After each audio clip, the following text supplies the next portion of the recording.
Iván. Y la vamos a hablar con dos expertos en esta mesa. Ramón Ulloa se nos integra y además está Juan Gabriel Valdés, ex embajador de Chile en Estados Unidos y embajador concurrente en Irán. Sí es. Una cosa que se conoce poco. Juan Gabriel, Sí muchísimas gracias por la gentileza de estar con nosotros. Y Alberto Rojas, director del Observatorio de Asuntos Internacionales de la Universidad de Finisterre. Alberto, muchísimas gracias por estar esta mañana domingo. Por las gracias a ustedes. Ramón. Sí, partamos por lo que decía Iván, eso es un hecho poco conocido, ¿eh? Por lo tanto conoce muy bien cómo se desarrolló. ¿Eso fue en qué año? ¿2000, 2002? Fue en el año 2000, estando yo de representante de Chile ante Naciones Unidas. La canciller Soledad Alvear y el ministerio me pidió que fuera a Irán a presentar credenciales como embajador concurrente. Había una necesidad en ese momento de tipo diplomático de hacer un gesto a Irán y por lo tanto estuve durante los años que estuve en Naciones Unidas, estuve yendo a Irán por periodos, vale decir 10 días cada 6 meses o algo así. Y eso significó que llegara en realidad a conocer bastante bien el país. Sí, porque además hay que estudiarlo. O sea... Hay que estudiarlo, además el tiempo en que uno va puede ser muy útil, porque la gente que está en el país está mucho más dispuesta si uno dice tengo 3 días para recibirlo y organizar programas de trabajo muy intensos. Por lo tanto, en general, ese tipo de misiones, si se hacen bien, pueden resultar útiles. Y conocí un país que tiene una riqueza gigantesca, que tiene 60 y tantos millones de habitantes, que tiene una cultura milenaria, como todos sabemos, porque eso se sabía de antes. Uno cuando ve Persépolis o ve alguna de las ciudades famosas iraníes se da cuenta de la riqueza gigantesca del país y una sensación de seguridad en sí mismo que lo lleva a pensarse como un poder en la zona, evidentemente. Ahora, el resumen que se ha hecho en la entrada es muy importante, pero hay que agregar una cosa. Es un país con mucha memoria, es un país que vive de su memoria y por lo tanto el atentado de la CIA y de Estados Unidos contra Mossadegh es visto como algo que los persigue hasta hoy, porque es la única oportunidad que tuvieron de tener un régimen democrático y liberal, y que hubiese dado libertad a las mujeres, que hubiese permitido una sociedad muchísimo más dinámica. Y por lo tanto ese tema persigue hasta hoy y provoca esta enemistad con Estados Unidos, que es muy curiosa porque el mundo ilustrado, el mundo más culto, el mundo de las élites iraníes es muy pro-americano, es decir, tiene una simpatía profunda por Estados Unidos y tiene muchos parientes en Estados Unidos, tiene muchas relaciones con Estados Unidos.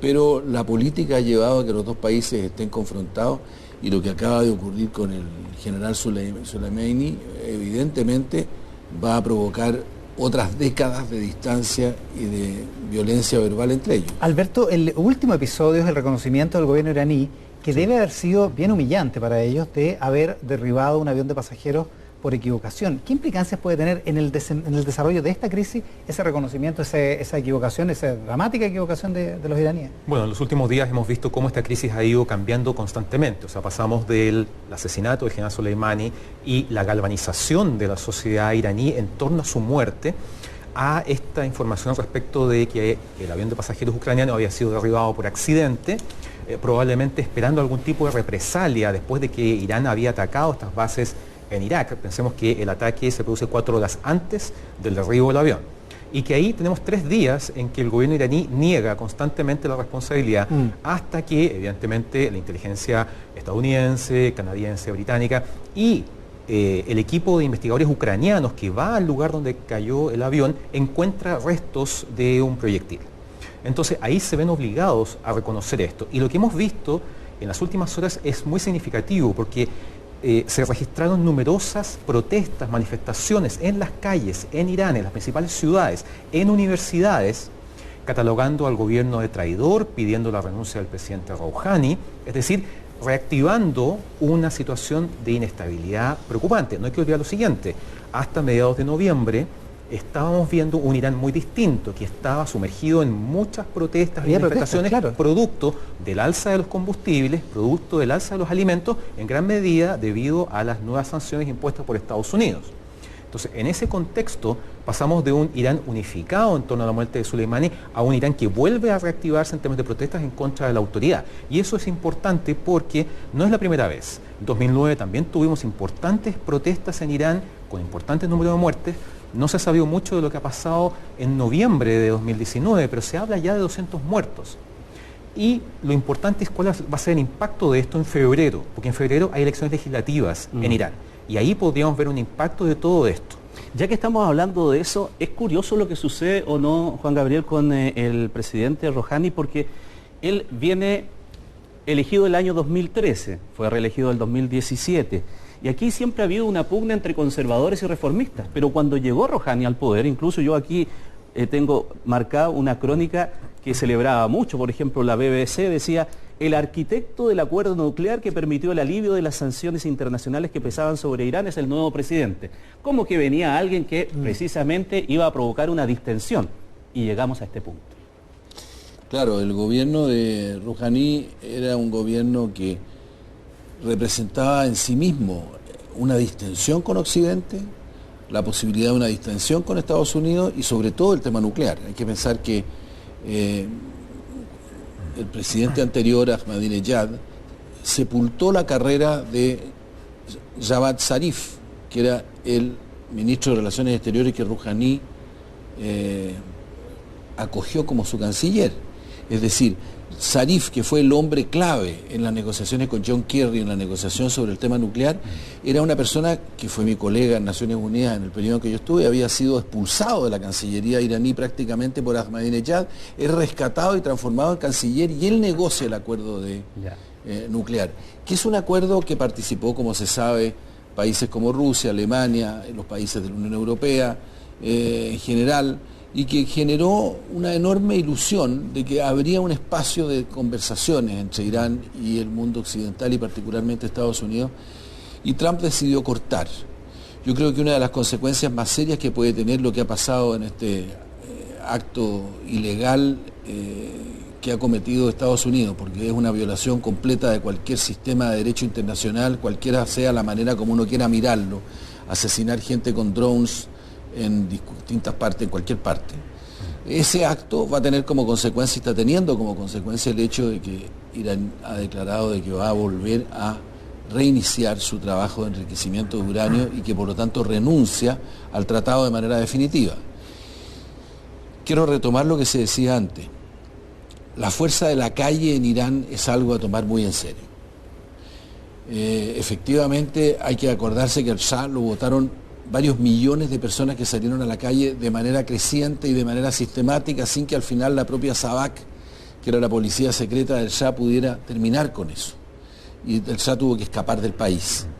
Yo no estoy haciendo predicción respecto de lo de ahora, pero que hay un enojo brutal con el régimen de los ayatolás, también es verdad que es así, particularmente entre los estudiantes. Por lo tanto, esto puede adquirir una dinámica muy complicada. ¿Al punto que se dé vuelta? Al punto de que yo creo que aquí va a haber un reflujo, porque los conservadores van a golpear fuerte. Los conservadores no pueden perder el régimen. La caída del gobierno mañana significa no solamente una caída del gobierno, puede significar el fin del régimen teocrático. Y eso significa un riesgo mayor desde el punto de vista de todas las expectativas nacionalistas de Irán en el área. Por lo tanto, el mundo conservador va a ser muy duro. Por eso que yo digo que Trump es un tipo con mucha suerte. Porque después de lo que hizo, que los iraníes hayan cometido la brutalidad de botar ese avión, le da un respiro gigantesco y le permite ahora estar mandando tweets en iraní. En persa, claro. Alberto, ¿podría darse una concatenación de hechos como la que describe Juan Gabriel, teóricamente hablando, hipotéticamente hablando? El escenario está bastante abierto.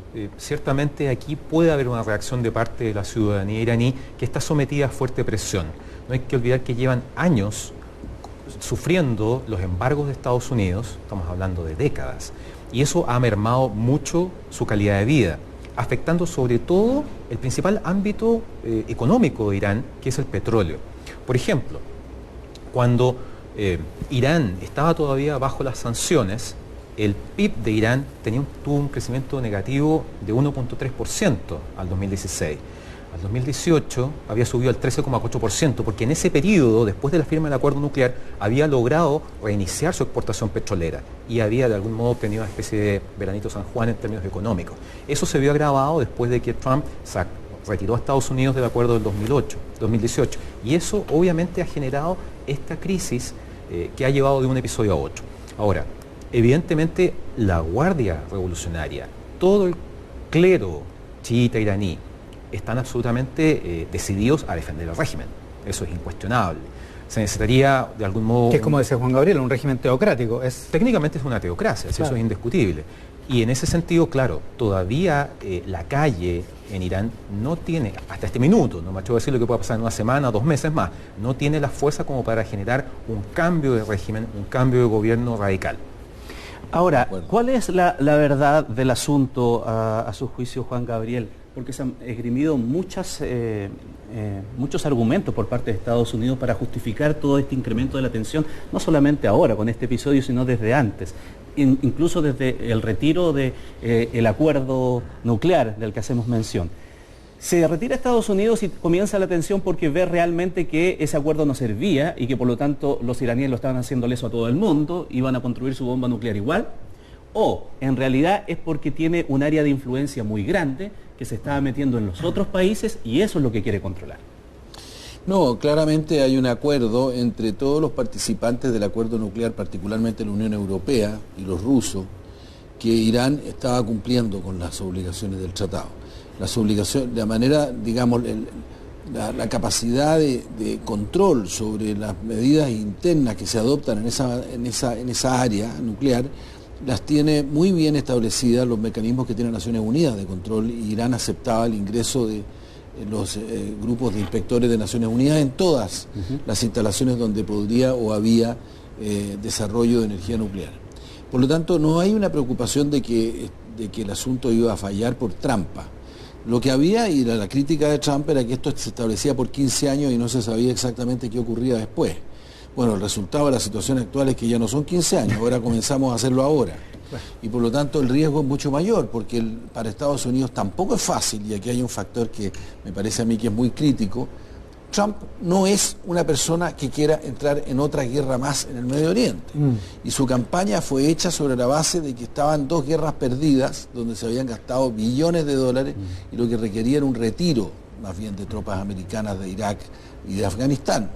Entonces, la idea de abrir un frente de guerra con Irán es una idea que Trump hasta el día de hoy resiste, teme, y sus electores no les gusta. Y eso entonces es lo que explicaría su discurso del miércoles. Es lo que explicaría, por supuesto, de tranquilizar las cosas. Bajo.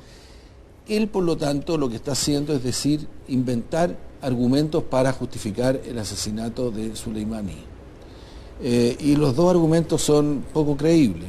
Digamos, como tiene Estados Unidos esa estructura democrática que muchas veces institucionalmente es admirable, el propio Departamento de Estado se encargó de decir de que no era verdad y que hubiera nada inminente de ataque a embajadas de Estados Unidos de ninguna parte, y eso desmentía de manera abierta al secretario de Estado Pompeo, que lo había dicho pocas horas antes. Así es. Por lo tanto, en realidad no hay argumentos. Aquí hubo una decisión de matar a Soleimani porque Soleimani conducía la red de influencia chiita que se estaba introduciendo y había desarrollado fuerza no solo en el Líbano, sino que también hoy día en el lugar que muchos consideran más peligroso del área, que es Libia. ¿Fuerzas de carácter terrorista? Fuerzas que son grupos armados que son calificados, muchos de ellos, como terroristas por Estados Unidos y por el mundo occidental. En realidad el concepto de terrorismo hoy día es un concepto bastante complejo, porque si uno puede matar gente con drones y no es terrorista, entonces es difícil saber cómo... ¿Qué lleva a los otros? Son, claro. Alberto, se ha librado 2 guerras, ha estado con presencia militar allá en Irak y en Afganistán. ¿Por qué no en Irán? Básicamente porque Irán es un país mucho más difícil de enfrentar de lo que pudo ser Irak, por ejemplo. O sea, de partida Irak hoy tiene 40 y tantos millones de habitantes, Irán tiene 80 millones de habitantes. Cuando George W. Bush inició la ofensiva en contra de Irak en 2003, se basó en un argumento que posteriormente se descubrió que era falso, que era que Saddam Hussein estaba construyendo armas de destrucción masiva, fundamentalmente armas nucleares. En ese contexto, claro, efectivamente Irak era un país mucho más débil del que había enfrentado en la Primera Guerra del Golfo a comienzos de la década de los 90, y claramente todo el poder militar estadounidense se dejó caer, derrocó a Saddam Hussein y se instaló ahí. Irán es mucho más difícil de derrotar que Irak, básicamente porque hay un compromiso, o al menos hasta ese entonces había un compromiso de la sociedad con el régimen. Es un país que además se había equipado fuertemente, había librado 8 años de guerra con Irak, y además había comenzado a desarrollar este programa nuclear a partir de 2002 con asesoría rusa. En ese contexto... ¿Era un programa nuclear creíble a propósito? Lo que Irán comenzó a desarrollar es técnicamente un programa nuclear de uso civil, que Estados Unidos comenzó a mirar con preocupación, al igual que el resto de Occidente, y sobre todo a instancias de Israel, que ha temido durante años la posibilidad de que Irán se dotase de un arma nuclear. No solamente porque eso significaría una amenaza directa a Israel, sino porque además podría iniciar una carrera armamentista nuclear en la región. No hay que olvidar que el otro gran rival de Irán es Arabia Saudita. Y Arabia Saudita no tiene armas nucleares, pero tiene los recursos, el dinero, podría comprarle incluso la tecnología, para desarrollar un programa nuclear que terminara en un arsenal. Y un Medio Oriente nuclearizado, evidentemente, es la peor de las pesadillas a nivel internacional. Entonces, ahí obviamente hay un tema sumamente importante. Y para terminar de responder tu pregunta, la influencia de Irán en la región, tal como se comentaba aquí, es mucho mayor de la que en su minuto tenía Irak. Por lo tanto, cualquier ataque directo a Irán tiene una repercusión en otros países de la zona con presencia estadounidense u occidental en general. Ahora, la crisis en Irán, así descrita, con los problemas políticos, con la protesta de los estudiantes, con las sanciones económicas que disminuyen su capacidad, uno podría pensar que esa influencia en la región se va a menguar por ahora, ¿no? Va a haber un periodo de no lo sé. debilidad, tal vez. No lo sé, porque efectivamente Irán tiene hoy día una influencia decisiva en Irak debido a la adhesión de una mayoría aparente de los iraquíes a los chiitas, vale decir, a la religión islámica en su versión chía. Y por lo tanto, Irán ha ejercido una influencia enorme en Irak hasta ahora. Hay que decir que el propio primer ministro, ¿no es verdad?, ha pedido la salida de las tropas americanas de Irak como consecuencia del asesinato del general iraní, y ahora el problema que hay en este minuto es que yo creo que los iraquíes están dudosos sobre la situación, si salen o no salen, porque tampoco quieren entregar su Estado y su gobierno al dominio completo iraní. Pero los iraníes tienen influencia ahí, tienen gran influencia en lo que está pasando en Libia, donde están participando de una manera u otra, no digamos nada del Líbano, y sin duda que su permanente rosario de amenazas a Israel es algo extraordinariamente perturbador, y esa situación genera una tensión enorme en el Medio Oriente. Ahora, que ellos van a retroceder en este momento, yo creo que lo que los tiene en un estado de gran confusión es el error político gigantesco y humano y el acto criminal, porque en definitiva no cerrar el espacio aéreo civil en la noche en que uno está enfrascado en una pelea con misiles con Estados Unidos es francamente de una irresponsabilidad que es incomprensible. Así que lo que han hecho es un acto criminal, pero en los hechos yo creo que están preocupados de eso y de la reacción de las calles hoy día más que de cómo van a funcionar en el área. Pero no hay que olvidar de que eso ya está establecido y esos grupos pueden actuar. Por lo tanto, si Irán le dijo a Estados Unidos, yo hasta aquí llegué, le disparé mis cohetes, rompí unos galpones que tenía usted ahí, pero no maté a nadie, pero eso es lo que yo quería hacer. Hoy día yo no estoy seguro que sea así, ni tampoco de que los grupos proxies de los iraníes no actúen de manera violenta en el futuro contra intereses americanos.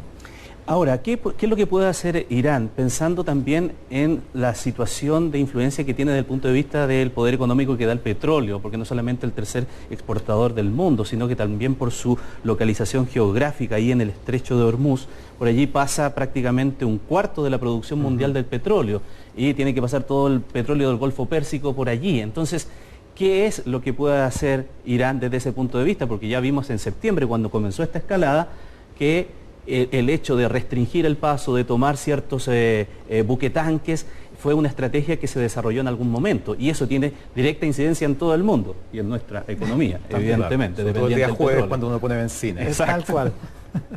Bueno, evidentemente Irán, si quisiera prolongar esta crisis con Estados Unidos, como tú bien dices, puede actuar en la zona del estrecho de Hormuz, precisamente atacando o confiscando buques petroleros, comprometiendo el acceso petrolero de Occidente. Eso lo hemos visto otras veces, puede repetirse. Podría iniciar algún tipo de acción a través de los grupos paramilitares que apoya en otros países de la región en contra de objetivos estadounidenses. Estados Unidos tiene bases relevantes en Arabia Saudita, en Qatar, en Bahrein. En Bahrein está el cuartel general de la Quinta Flota de la Armada estadounidense. Es decir, tiene una zona en la cual efectivamente estos actores más lejanos podrían actuar de manera bastante certera. Sin embargo, tampoco hay que perder de vista lo siguiente. Irán en este minuto está en una situación muy difícil. Escalar la crisis, evidentemente, no es algo que lo vaya a beneficiar directamente. Podría ser una muestra externa de fuerza, pero no va a significar una mejora en la situación interna. Y sobre todo, a Irán lo que le interesa es poder mantener ciertos puentes, ciertos canales de comunicación abiertos con otros actores occidentales. ¿Por qué? Porque el acuerdo nuclear de 2015 no solamente se firmó con Estados Unidos, se firmó con Rusia, con China, con Alemania, con Francia y con el Reino Unido. Desde que Trump baja a Estados Unidos de este acuerdo, han sido estos otros actores los que han intentado mantener el acuerdo vivo, porque evidentemente no les interesa que Irán se retire, porque eso prácticamente sería dejar luz verde a Irán para desarrollar, sí, un programa nuclear.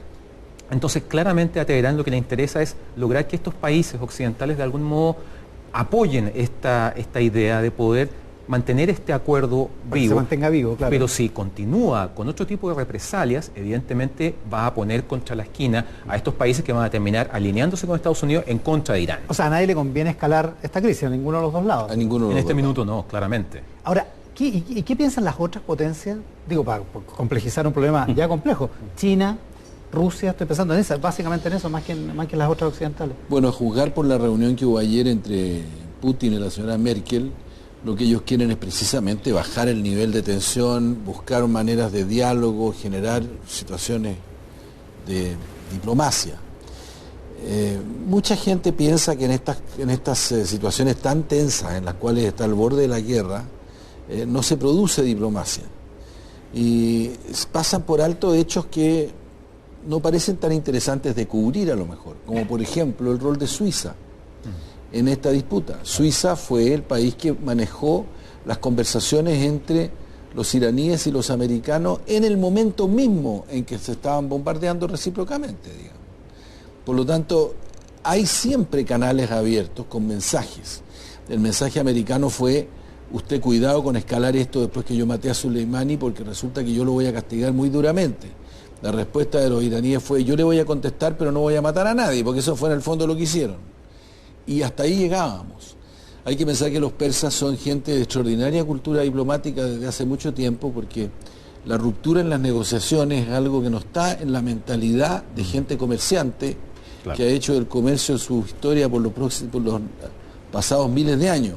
Por eso se explica que a pesar de no tener relaciones con Estados Unidos hayan firmado un acuerdo. Por supuesto, y las conversaciones entre Zarif y Kerry, yo estaba en Estados Unidos en ese momento y me tocó conocer de cerca a la gente que estaba involucrada en la negociación. Eran conversaciones extraordinariamente amables y afables. Zarif además es un tipo de una cordialidad y de una simpatía inevitable. Tenía un éxito brutal en Nueva York cuando estaba como embajador de Irán, no digo en Nueva York dentro de Naciones Unidas, sino que fuera, en el mundo social de Nueva York. Por lo tanto, estamos hablando de gente que tiene gran cultura, que estudió en Inglaterra, que estudió en Estados Unidos, que tienen doctorado y que son capaces de dar opiniones muy moderadas y muy tranquilas frente a las cosas. Ahora, una respuesta iraní puede no ser militarmente un enfrentamiento, ¿no es verdad? Puede no seguir una escalada directa, estoy hablando de tropa, de ejército, pero cuando se ha llamado a la represalia y a la venganza, es un mensaje que se manda a todo el resto del mundo también. Por lo tanto, si la respuesta no es militar de Irán, lo que podría ser, no ahora, mañana, no sé cuándo, pero una respuesta de otro tipo, especie atentado, grande, planificado. ¿Respuesta de Irán o respuesta de... Respecto de Irán o amigos de Irán de sus aliados, hacia Estados Unidos, hacia los intereses norteamericanos? Bueno, evidentemente en la medida que Irán ha financiado, entrenado, armado un sinnúmero de guerrillas y grupos paramilitares en la zona, evidentemente ellos son los que van a actuar en algún momento en contra de intereses estadounidenses. Un modelo, un esquema como por ejemplo lo que vimos con Estado Islámico, los lobos solitarios y ese tipo de células, no es descartable, aunque no se acerca al modelo que hemos visto hasta este minuto. No obstante, hay un área que puede ser particularmente sensible y que es bastante poco visible a nivel general, y que es el tema de la ciberguerra. Irán efectivamente tiene la tecnología para llevar adelante una ciberguerra, ¿sí? Así es, en contra de Estados Unidos u otros actores. Por lo tanto, eso podría concretarse, podría estar concretándose en este minuto, y muchas veces el país que es víctima de este ataque no reconoce, no le conviene reconocer que en el fondo sus defensas digitales han sido vulneradas, bancos, sistemas de agua, electricidad, ese tipo de cosas, porque es una muestra de su fragilidad frente a otros posibles ataques. Entonces, en ese contexto, esto puede tomar mucho tiempo, puede tener una dimensión mucho más invisible. Irán no va a salir nuevamente a atacar directamente a la Fuerza Aérea iraní o la Guardia Revolucionaria, no va a salir protagónico. Con gritos no, públicos, para nada. Esto se va a dar en otra dimensión, con otros plazos y probablemente con un perfil mucho más bajo. Interesante, ¿eh? Sí, Ciberataque. Y yo diría que hay otro factor que agregar a eso, con lo cual estoy absolutamente de acuerdo, que es que Estados Unidos tiene que medir hasta qué punto hace guerra económica al régimen iraní, por cuanto puede llegar un momento en que la percepción de que me están destruyendo mi propio poder interno puede llevar no solamente a represión interna, sino que a reacciones de otro tipo. Vale decir, esto es como el fenómeno que estamos viviendo en América Latina con Maduro. Si todo lo que me ocurre en términos de desastre interno, de protestas callejeras y de molestia con el gobierno se debe a la intervención imperialista, entonces yo tengo no solamente la legitimidad nacionalista de golpear a quienes me están criticando en el interior, sino que tengo que contestarle. Entonces creo de que el tema de cómo bajar la presión, por ejemplo, si me pongo en los zapatos de los europeos en este momento, va a ser también decirle a los iraníes: no comete el error de hacer algún tipo de actividad usted o sus amigos que dañe directamente a Estados Unidos, pero decirle a Estados Unidos: pare la guerra económica porque efectivamente este gobierno no está dispuesto a caerse solo. Ahora, ¿es posible?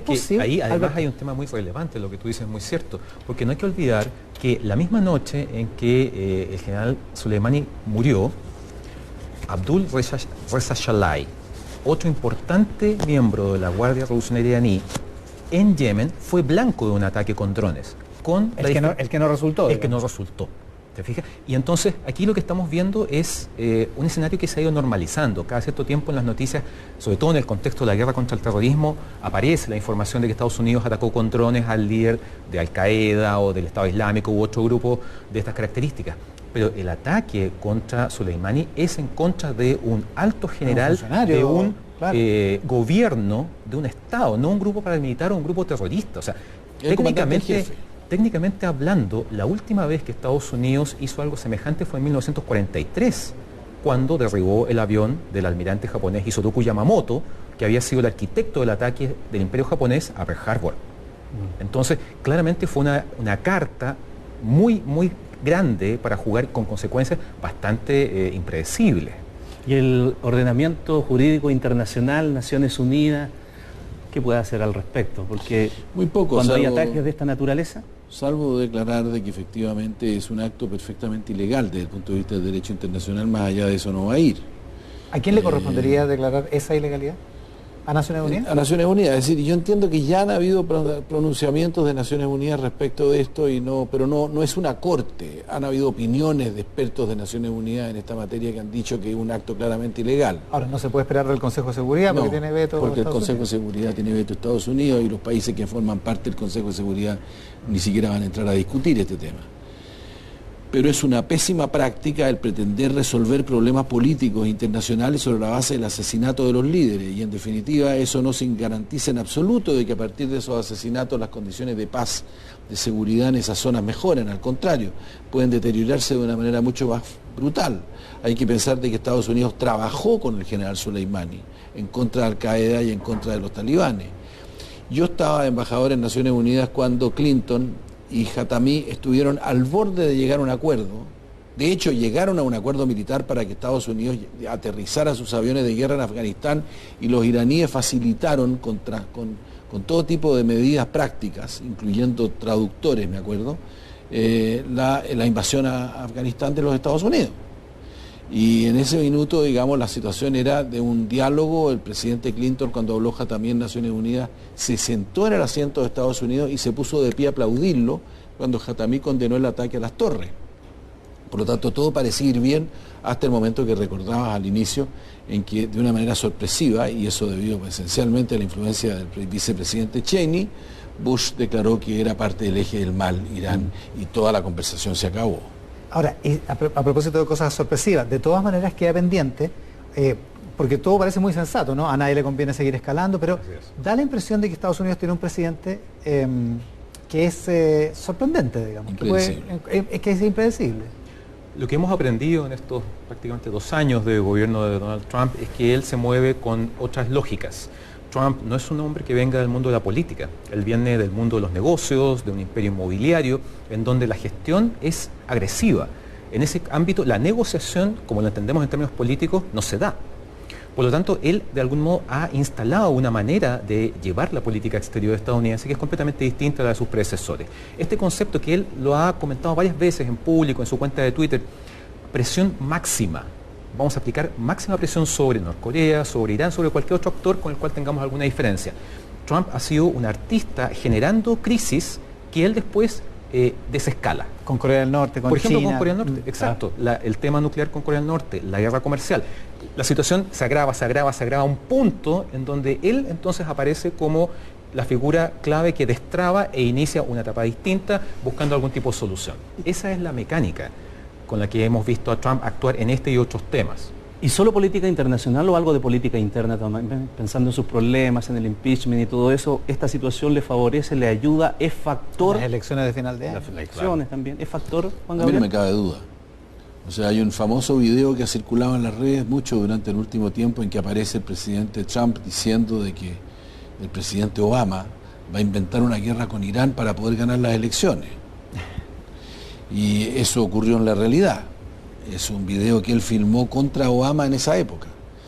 Alguien que piensa así, no me cabe la menor duda de que lo practica cuando le resulta útil y por lo tanto siento de que hay un factor interno incluido, pero también hay un factor que tiene que ver con una política exterior que no se sabe bien a dónde está y sobre todo el tema de Corea del Norte, en que en realidad los coreanos han conseguido lo que han querido y Estados Unidos no ha conseguido nada.